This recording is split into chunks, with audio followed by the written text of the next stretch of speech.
Hi, this is Scott Garibay, and today we're going to talk about Dungeons & Dragons 5th Edition and how important it is for them to preserve and build fully loaded characters, right? So one of the things that I'm seeing right now is we've been playing in this. So actually, I have a new model for my table, right?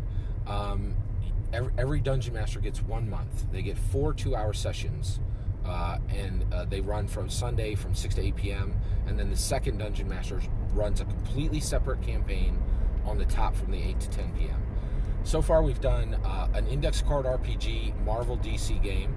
We've done a Genesis Runes and Runners. It's a Shadowrun type. We've essentially done Genesis Shadowrun, right? And right now, we're doing 5th edition Camelot, 5th edition Dragonborn Camelot. Really fun little campaign, really digging it. It's great to be back into 5th edition with I'm as a player, not as a dungeon master. And we're doing Star Wars. One of the things I want to say is, as we're doing Star Wars, right?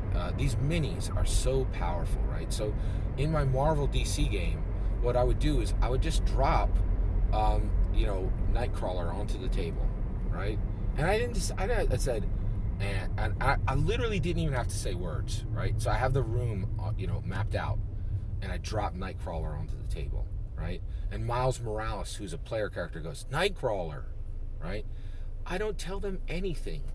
They know who Nightcrawler is, right? Nightcrawler is it's like a watermelon, right? It's just squeezed with juicy goodness, right? Nightcrawler, he's very theological, right? He's religious, right?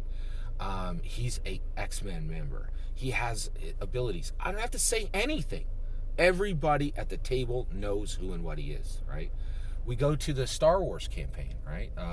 Brilliant Star Wars campaign, right? We're running with Genesis Star Wars, right? And Session 1 is Jedi Initiates. Session 2 is Jedi Padawan. Session 3 is Jedi Knight. Session 4 is Jedi Master. Just dipping in and taking one Jedi through their entire arc, right? From their time in the temple before Order 66, all the way up to Order 66, right? Like, really exciting, gameplay. So one of the minis that drops is Jocasta Nu, right? Just drops onto the table, right? Who's Jocasta Nu? Everybody knows. She's the Jedi librarian, right? She's teaching our class. We know who Jocasta Nu is, right? It's incredible, right? Like, and D&D needs to get there. Jarlaxle and Volo and Tasha and Morning Kanan. Who's the most Dritsto Erden, right? There's a few of them, but they're so far behind. This intellectual property has so far to go. And Dungeons & Dragons really needs to build in these exciting, known, non-player characters, right? These other worlds have them. They're so powerful, and they're so, they are really, they're really important and powerful. And like a single mini answers 100 questions, right? I know who Jocasta Nu is, right?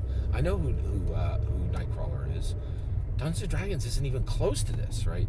So Dungeons & Dragons 5th Edition has a ton of work to do to make relevant and important and powerful known non-player characters, right? And they have a ton of the way to go. They really do. This work needs to get done because we need that story in a mini, right? And these other IPs have it, and D&D's just got a long way to go. I'm hoping to get there. What do you think they could do to get there faster? I really want them to succeed, and I know this is a known issue. I'd love to hear your thoughts. Let me know in the comments below. Please consider liking and subscribing, and have a wonderful millennium.